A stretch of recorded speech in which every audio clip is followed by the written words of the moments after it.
Welcome back to the channel to all my viewers and subscribers, and welcome to all the new viewers.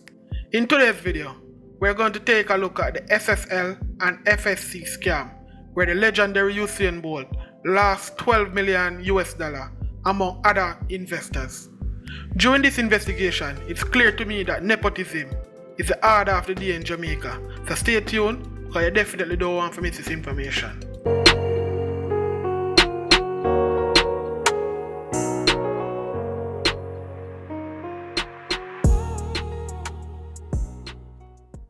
First and foremost, I must start by saying I'm not a fan of conspiracy theories, but when there's a good one, I'm here for it.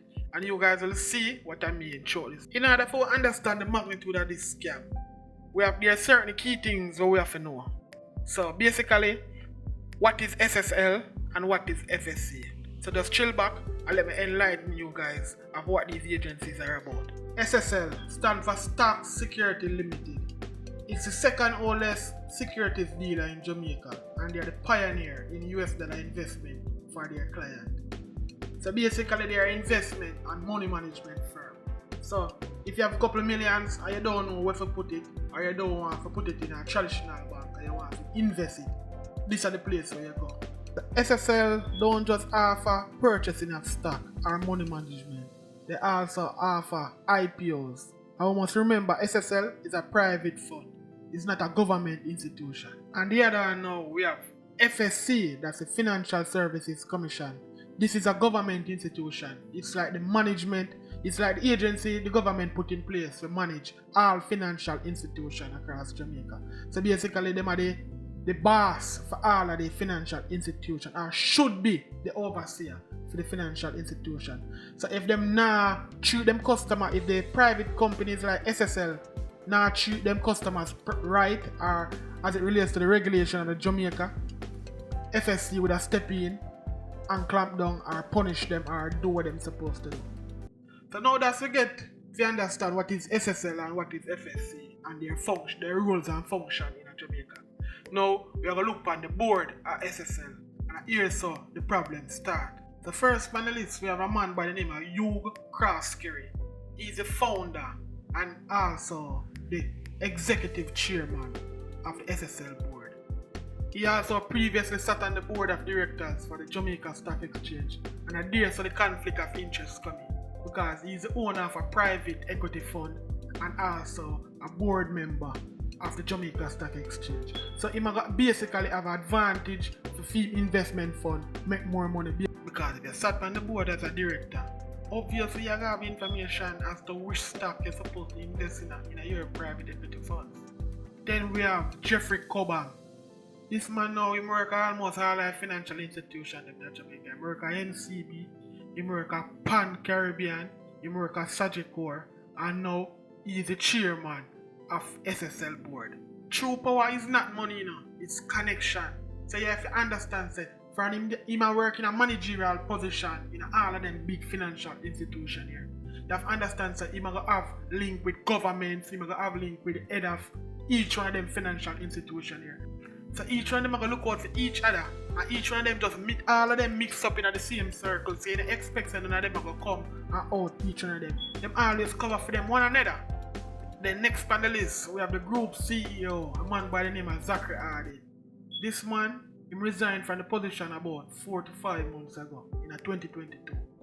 This man have deep ties within the government of Jamaica and also the financial private sector market of Jamaica. Because his father was a lawyer and also a politician tied to the Jamaica Labour Party. His father named as well Gaskell Harding. The man have all of the abbreviation behind them name. And he's also a former politician of the Jamaica Labour Party and the longest serving senator in Jamaica's history.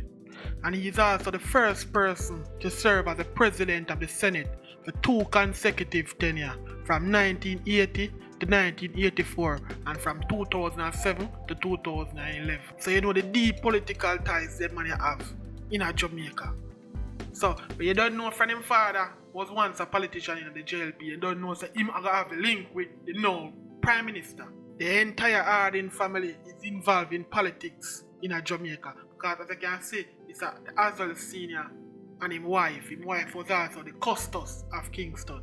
So if you understand, they are deeply connected both in the financial realms of Jamaica and also the political realms of Jamaica. We all know politicians operating in Jamaica. They are there to serve the people because of the people put them there, but them don't do that. Them serve them friends and them family. Them put their families in high places and put their friends in high places. That's how Jamaica politics operate. So me now say the man is supposed to help his son and his friends and family because everybody would have do the same thing.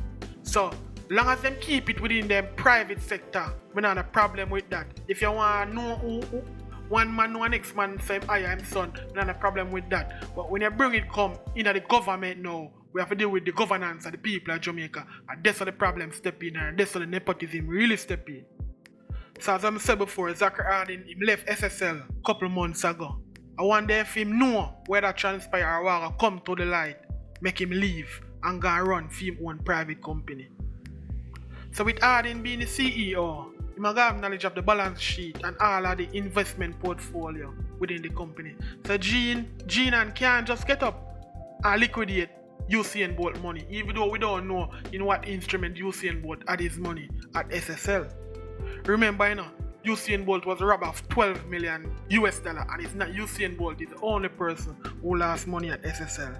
And $12 million is not a joke amount of money, because the equivalent to Jamaica is $1,840,401,600. That's the equivalent of $12 million. So there is no way in hell nobody can tell me whether she in a management position or not, she can liquidate so much money out of the firm and them up in the higher end, whether chairman or chief management or CEO not have knowledge of that. That's just joke. Nobody can convince me of that. So again, me not say I didn't know about nothing or him take Usain Bolt money, but it's a possibility him know, and I wonder if that's why I'm resigned a couple months ago, because I know say this will come to fruition sometime soon. And if you look on your screen, you can see say I already know Usain Bolt personally. So it's just a sad situation for say the youth works hard, investing money, and all of the other investors, because it's not just Usain Bolt alone. All of the investors, the people them have their money and put it in a film institution or put it in a film organization, and they end up thief the people and rob the people their money. All them supposed to go to prison for this. This is no joke thing. Now we have the director of Wealth and Client Services, a female by the name of Sarah Meany. Sarah is in management position at SSL. However, she is the daughter of a retired financial service executive. So tell me now, she works at a private equity firm, and one of her parents, I don't know if it's her mother or her father, is a retired executive at the Financial Services Commission. This just look wrong, smell wrong, and everything about it is wrong. Me not feel good about this, because there's no way you can deny the financial service and your parents them did an executive at the regulator and your company catch problem, because as it said before, SSL had been in breach before in past years, but here still FSC not do nothing to them. So right, that's the real nepotism and the real conflict of interest coming in, because she is an executive within SSL, and she and her parents was past executive at the regulatory board. I remember FSC is a government entity, so you don't know links are gonna make. So who for tell say them SSL don't put she in position based on who she aligned with her, who her family is. Me nah say she not qualified for the job. I don't know this man from nowhere, but we just try to connect with that, and we are up on the outside and we are doing investigation and we see what go on. And it just don't look good. Everything about SSL and FSC just look sketchy and corrupt. Even though we may not have no hard evidence and nothing go on, but it just don't look good on the outside. And maybe that's the reason why Usain Bolt end up losing money now, because if FSC did hold SSL accountable from all of the years with them breach before, then maybe something like this wouldn't happen. This whole thing just reminds me of Bernie Madoff. All who don't know of Bernie Madoff, you can just do a quick Google search and see what it's about. So the corruption in Jamaica run deep. There are certain family ties in Jamaica. There's a circle of them and a whole syndicate of them come together and them control both the government, them control both the financial service, them control both the health and everything in Jamaica. So this is not nothing new and nothing will come to light shouldn't be shocking to anybody no more. Right now the Prime Minister himself is an investor up at SSL and we don't even know what to expect. Because this is not like say it's a bank where I take the money insurance. This is an investment firm. And enough time, people invest their money and lose all life. So you see, they're going to sue the man personally. And most likely now can sue the man personally, can sue the business, but not the owner. So it's just a sad situation. I hope all of the investors get back their money or get some form of justice as it relates to them hard-earned investment. The youth run and the youth they make a lot of sacrifice and putting money in the company and them thieving people here. Thief the man money. In most cases, white-collar criminal don't get the punishment where a regular criminal would have get because they said there's no aggravated factor behind it. But however, you want to cause people hurt emotionally and financially and them things you drive people to suicide because you can imagine you have your money and put it down and say you went here. Retire from work or resign from your work, you can live comfortable and then you go up at SSL and the whole of your money gone. You know must go mad. So the female that will come out to admit that she take money. Me no buy that. She may take money 2 years car, she may be a part of it, she may be fleece out some money.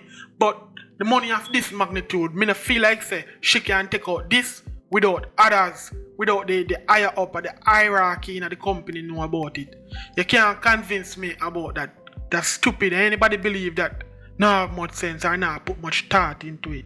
I am not accusing any of these individuals of committing a crime. However, based on the investigation that I've done and the information I've garnered, I come to my own conclusion. These are just my belief and I'm using my constitutional right of freedom of speech and expression to relay this to the public. So you guys let me know how you feel about this information in the comment section. If you like the content, please subscribe to the channel, like and share this video, and I'll see you in the next one. Like I always said, remember to hug your loved ones.